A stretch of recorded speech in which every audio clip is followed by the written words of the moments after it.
Hey everyone, it's Bassam Ali here, and today I'll be reviewing this 2022 Kia K5 LX. As you guys can see, this is the all-new K5, which looks pretty great in my opinion. I really like these headlights, and a little background on this car is that it made its debut for the 2021 model year, so they showed it about 2.5 years ago. It was set to replace the discontinued Kia Optima. So this car is considered a mid-size sedan. It's not really full size, but it is set to compete with other sedans in the market, such as the Honda Accord, Toyota Camry, and so on. So as I said before, these headlights do look pretty nice. They're more of a zigzag, so this will be considered your turn signal. They do have DRLs, and they are fully LED. Well, one con that I really don't like about the front end would be this grille, how it wraps all around the car. I feel like they should have just stopped it like right here, but put some other type of design right there. So as you guys can see, as I said, this is the LX trim. It's more of the basic trims. The really nice one is the GT and the GT line. So this one does not really have any fog lights. These are just more of fillers, as you'd say. But yeah, it does look pretty good, as I said. So we've got our key fob right here, kind of like the Volvos. So now this is what they're doing nowadays. It does have remote start, and our controls are all on the side. So we're gonna go ahead and unlock. As I said, the zigzag looks pretty good. And in order to use remote start, you'd have to lock it twice and then just hold on the button.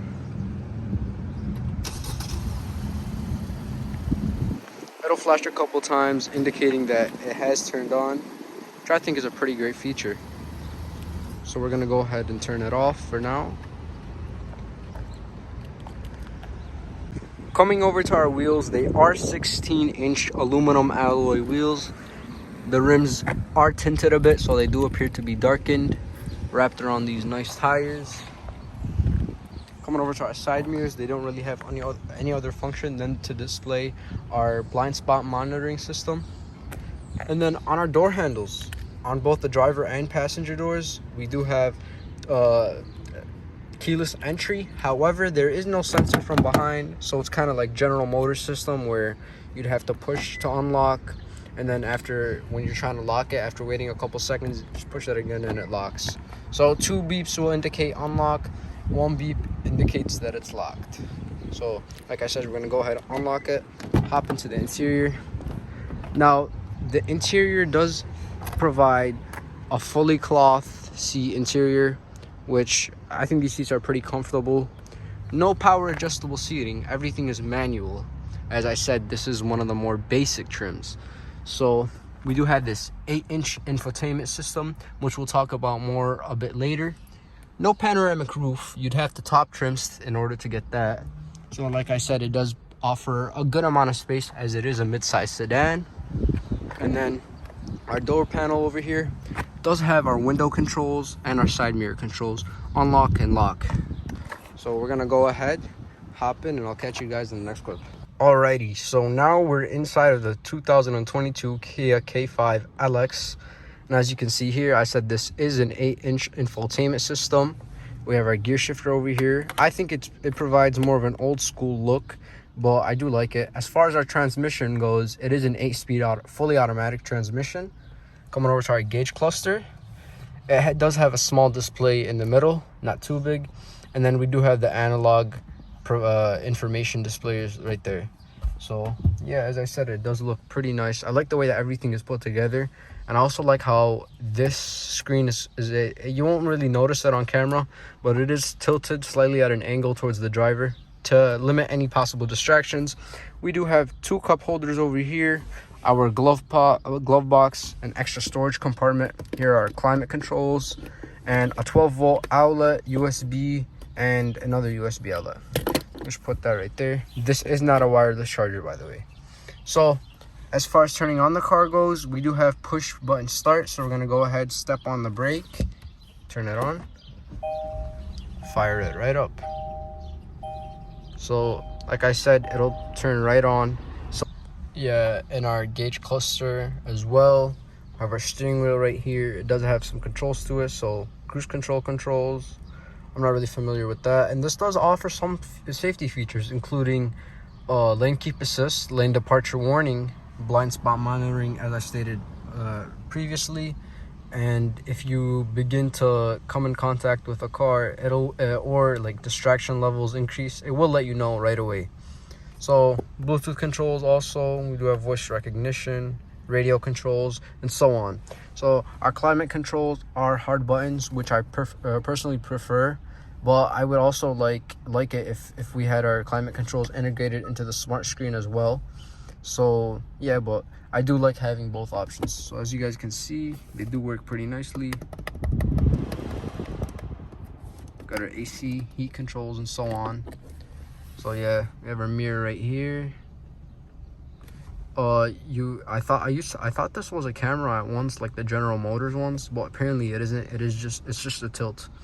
So light controls, no sunglasses, shade box. Very nicely put together, however. So yeah, so now let's go explore the infotainment system. So as you guys can see, this is the 8-inch system, and if you would top trims, it is available, and I believe a 10.3-inch, something around there.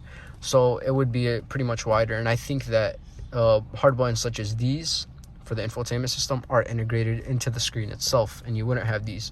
So the screen would just be bigger, but it is 10 inches, pretty good. So voice memo, radio, media controls. This does offer Android Auto and Apple CarPlay. I have an iPhone, so Android Auto, as you guys can see, is not offered on this at the moment. My phone is paired, so we do have our phone controls, music controls, so on. So I did have some complications with the Bluetooth, so every time I'd start recording, it would cut out my video for some reason, so I had to go and unpair that. So moving on to the radio, putting all that aside, I personally think that the speakers aren't too loud, but they are decent. This isn't like a special audio system such as Beats, Bose, and Harman Kardon as they'd offer. I believe Kia offers Bose speakers in higher trims. But yeah, moving on, I did put the car in accessories mode because we don't really need the engine on at the moment. But yeah, let's test out the speakers.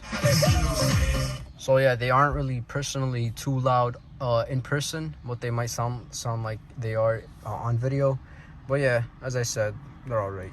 So yeah, let's go ahead, take a look at the gauge clusters one more time. So we do have our analog speedometer. You are able to have it displayed digitally also, and a bunch of other functions. As you can see, this one already has a ton of miles on it, regardless of being a 2022 model. 30,000, that's a lot.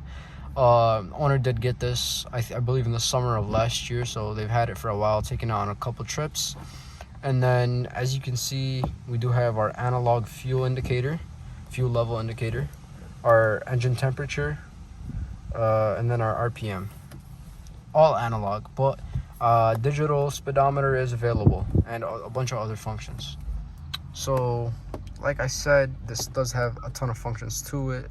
Bluetooth. This does not offer navigation. You'd have to top trims for that, sadly enough. But I mean, yeah, you get what you're paying for. You just want to pay for some more.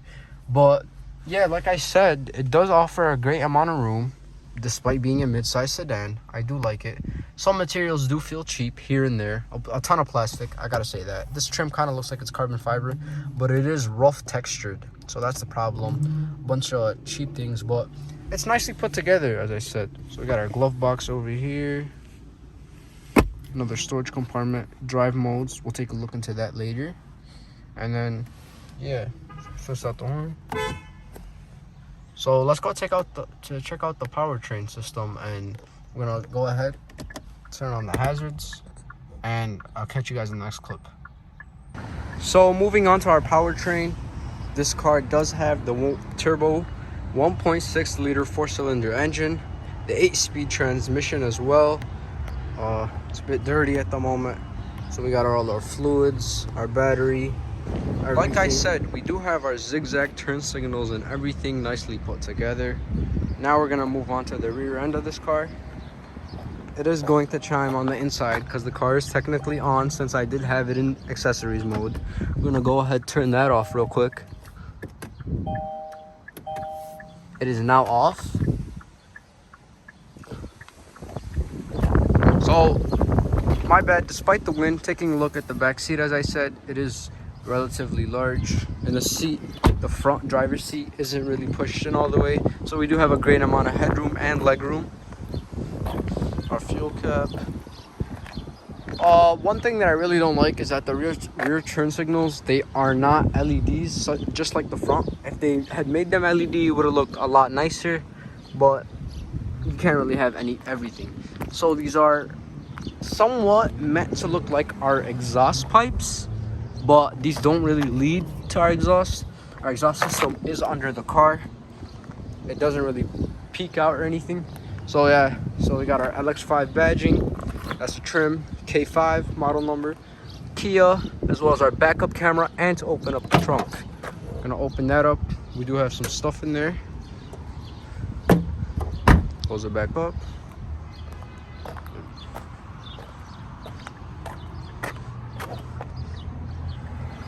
So now, I'd like to take a look at the different drive modes offered. We can go ahead and turn off the hazards now. So, took a look at the drive modes. Drive modes right there. You can change them. It will tell you. See, I have the hood open at the moment, so it is indicating that. So we got Sport, Custom. This is where you can change like the shifting and stuff. This does not have paddle shifters, by the way. You would have the top trims. And then Smart, Normal, so on. Smart would be the most fuel efficient, of course, and it's all based on your preference. So now we'll be going on somewhat of a short test drive around the block real quickly to see how this car steers, how it handles curves, turns, acceleration, and so on. And for starters, I do have this car set in smart mode because acceleration could get out of hand as I've driven it in sport mode. And I'm not necessarily saying that it's all powerful and stuff.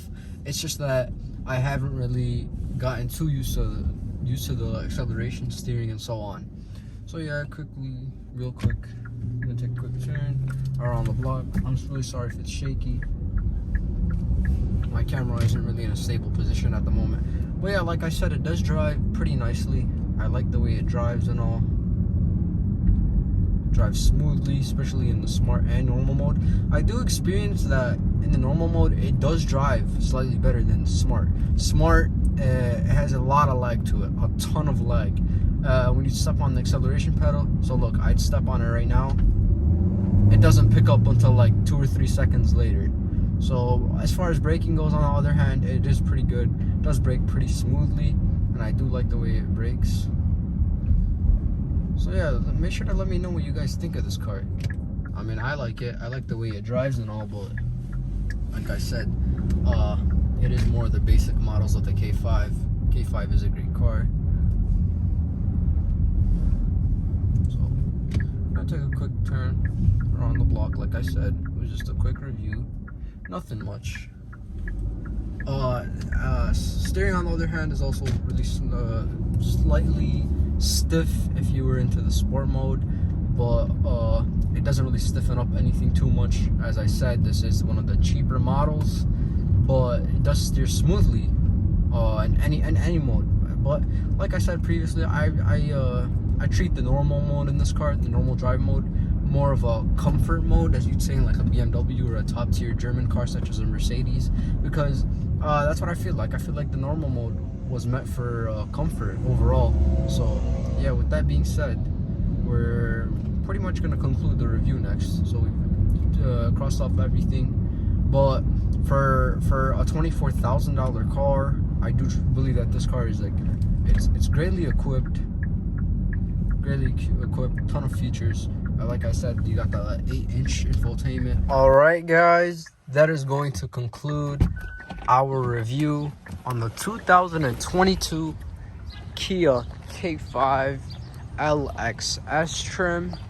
Please make sure to subscribe and like for more great content. Try to upload many more reviews this summer as